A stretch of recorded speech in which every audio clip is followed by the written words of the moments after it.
नमस्कार दोस्तों, फिर से स्वागत है आपका आपके ही चैनल, आपके ही यूट्यूब परिवार में।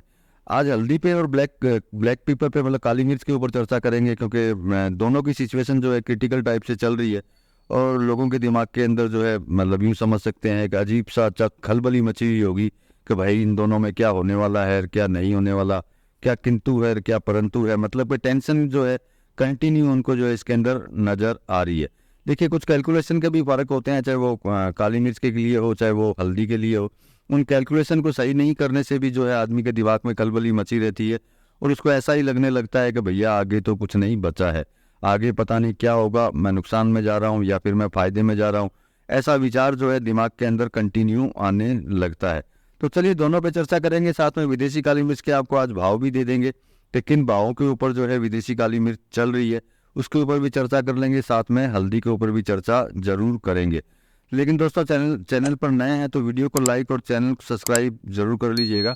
लगता है वो शेयर के लायक है तो शेयर भी जरूर कर दीजिएगा। तो सबसे पहले अपन हल्दी की तरफ बढ़ते हैं, हल्दी के लिए चर्चा करते हैं, क्योंकि हल्दी के लिए जो है सभी लोगों के दिमाग में सबसे बड़ी चीज़ चलती है, वो चलती है कि भैया आने वाली फसल बहुत ज़्यादा है।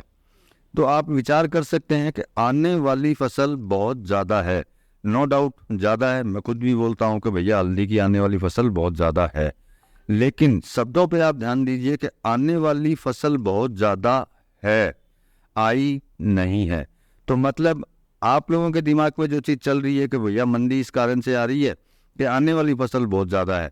तो देखिए, आने वाली फसल बहुत ज़्यादा है वो अलग मैटर हो गया। प्रेजेंट टाइम में हमारे पास क्या है, हमें उसको देखना होगा, क्योंकि आने वाली फसल में बहुत लंबा समय बाकी है। ऐसा नहीं है कि भैया आज फसल लगी कल फसल आ गई और मैंने भविष्यवाणी कर दी कि भैया फसल बहुत अच्छी है। अब अच्छी का नाम लेते हैं तो आपने साउथ का अभी कुछ दिनों से 3-4 दिनों से आप देख रहे होंगे कि क्या कंडीशन वहाँ हो रखी है। ब्लैक पीपर वाले एरिया के अंदर ज़बरदस्त जो है बारिश हो रही है, लैंडस्लाइड्स हो रही हैं और मेजर प्रॉब्लम्स हो रही हैं। तो मतलब कि ग्लोबल वार्मिंग का जो असर है वहाँ पे भी कंटिन्यू चल रहा है। तो मतलब आने वाली फसल ज़्यादा है, उसके ऊपर विचार ना करके अगर आप ये विचार करें कि हमारे पास है क्या, कितना है और वो कब तक चल सकता है, तो मेरे हिसाब से आपको ऐसा नहीं लगेगा कि हल्दी में कहीं आपको कमजोरी दिखाई देती है। लेकिन बाजार की धारणाएं, बाजार में लोगों का बोलना और उन्हीं शब्दों के ऊपर मार्केट को गिरा देना, वही सबसे बड़ी प्रॉब्लम्स इसके अंदर क्रिएट होती है। अब देखिए, वायदे की बात करते हैं तो भैया वो अलग तरीके से चल रहा है और हम फिजिकल की बात करते हैं तो वो बिल्कुल ही अलग तरीके से चल रहा है। साथ में देखिए, निर्यात की अगर बात करते हैं तो बांग्लादेश अच्छा खासा निर्यात हल्दी का हो रहा था, लेकिन प्रेजेंट टाइम में जो है हल्दी का निर्यात जो है पूरा डाउन हो चुका है, यूँ समझ सकते हैं नील हो चुका है।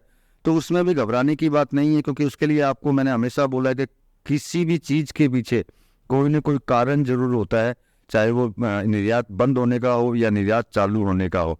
तो आपको बांग्लादेश की सिचुएशन आपको मतलब ढूंढनी होगी, उसके ऊपर जानकारी लेनी होगी, या फिर मैं आपको जानकारी दे देता हूँ कि बांग्लादेश पिछले 5 से 10 दिनों के दरमियान के अंदर क्रिटिकल कंडीशंस के अंदर चल रहा है। वहाँ पे जो है कंटिन्यू स्ट्राइक्स वगैरह चल रही हैं और बहुत ज़्यादा दंगे फसाद वहाँ हो रहे हैं।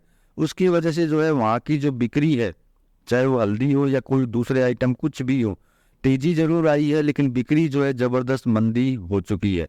तो देखिए, तेजी आने के बाद में भी अगर बिक्री नहीं होगी तो उस बिक्री से कोई मतलब निकलता नहीं है और सिचुएशन कंट्रोल में आने में समय लगेगा।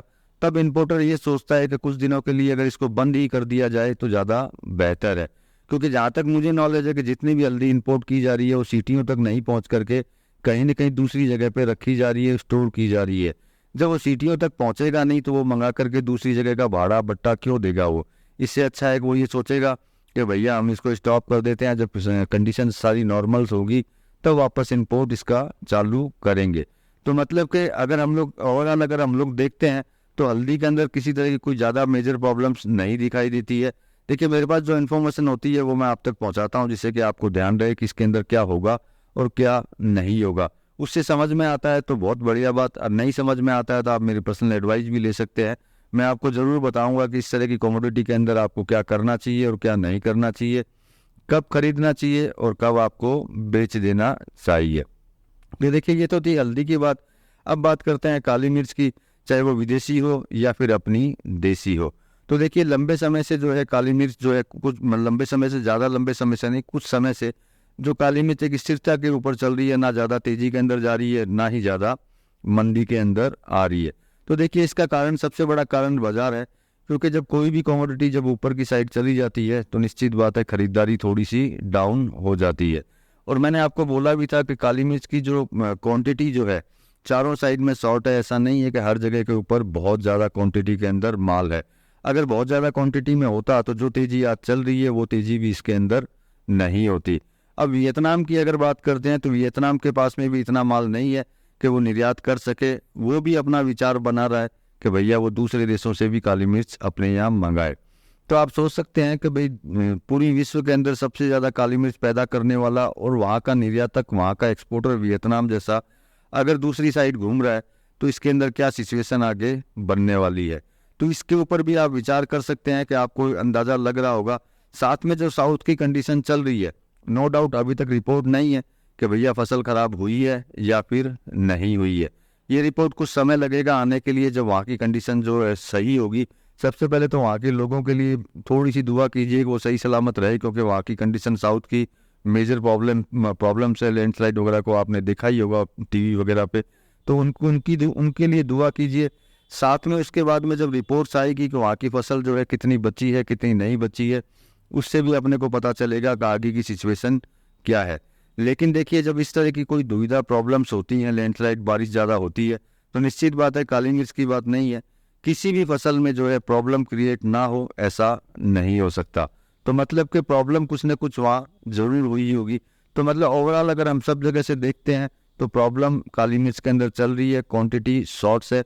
अब श्रीलंका की बात करते हैं, क्योंकि देखिए सिर्फ वियतनाम की बात करने से फ़ायदा नहीं है, श्रीलंका की भी बात करनी ज़रूरी है, क्योंकि वहाँ से भी माल ज़्यादा आता है। तो श्रीलंका की बात करते हैं तो वहाँ पे जो है श्रीलंका में कंटिन्यू, मतलब यूँ समझ लीजिए 1-2 दिन से जो है अच्छी तेज़ी जो है वहाँ पे आनी चालू हुई है। तो आप सोच सकते हैं अगर वहाँ पे अच्छी तेज़ी होगी और वही माल अगर भारत में आएगा तो निश्चित बात है वो तेज़ी में ही बिकेगा, मंदी में नहीं बिकेगा।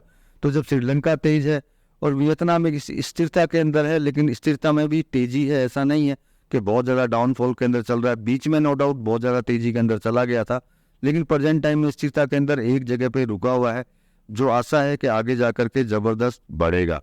निश्चित बात है बढ़ेगा, इसमें कोई दो राय नहीं है, क्योंकि उसके पास इतना माल नहीं है और वो निर्यात जो है अच्छे भावों के अंदर ही करेगा, या फिर निर्यात ना करके बिल्कुल स्थिर बैठ जाएगा। तो देखिए ये काली मिर्च की जो इन्फॉर्मेशन है उससे भी आप अपना अंदाज़ा लगा सकते हैं कि आपको इसके अंदर क्या करना चाहिए और क्या नहीं करना चाहिए। इतनी इन्फॉर्मेशन से अगर आपको जानकारी हासिल होती है, आपको पता चल जाता है तो बहुत बढ़िया है, और नहीं तो आप मेरे से जुड़ सकते हैं। मैं आपको ज़रूर बताऊंगा कि आपको काली मिर्च में आगे क्या करना चाहिए या क्या नहीं करना चाहिए, मतलब कि मेरी पर्सनल एडवाइस जो है आप ले सकते हैं।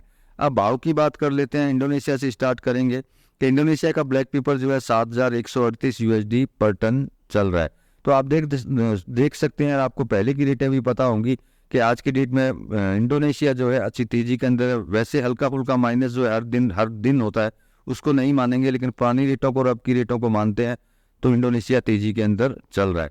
इंडोनेशिया के वाइट पेपर की अगर बात करते हैं तो 8,747 USD पर MT चल रहा है। अब ब्राज़ील के ऊपर आते हैं तो ब्राज़ील का 6,850 USD चल रहा है। अब अगर मलेशिया की अगर बात करते हैं तो मलेशिया की ब्लैक पेपर 7,500 USD पे चल रही है। मलेशिया के अगर वाइट पेपर की बात करते हैं तो 8,800 USD पे चल रही है। अब मेन बात करते हैं वियतनाम की कि वियतनाम में 500 GL या 550 GL क्या भाव में चल रही है। तो वियतनाम के 500 GL की बात करते हैं तो 6,000 USD पर टन में चल रही है, और वियतनाम के ब्लैक पेपर 550 GL की अगर बात करते हैं तो 6,600 USD पर टन चल रही है। अब वियतनाम के ही वाइट पेपर पे आते हैं तो 8,800 USD पर टन चल रही है। तो ये देखिए वियतनाम के और दूसरे देशों के भी ब्लैक पेपर के भाव थे, इनसे भी आप एक अंदाज़ा लगा सकते हैं कि आगे की सिचुएशन क्या रहेगी। नो डाउट वियतनाम के भाव स्थिर हैं, बिल्कुल स्थिर, और लगता नहीं है कि 1-2 दिन में कोई तेज़ी आएगी, लेकिन तेज़ी की आशा 100% प्रेजेंट टाइम में लगती है। और अलग तरह की कोई इन्फॉर्मेशन या तेज़ी की इन्फॉर्मेशन मिलेगी तो आप तक पहुंचाने की कोशिश ज़रूर करूंगा। बाकी आप मेरे से जुड़ करके, मेरे से पर्सनल एडवाइस लेकर के आप जान सकते हैं कि आगे आपको क्या करना चाहिए और क्या नहीं करना चाहिए। तो चलिए दोस्तों, मिलेंगे अगली वीडियो में अगली जानकारी के साथ में। तब तक के लिए धन्यवाद।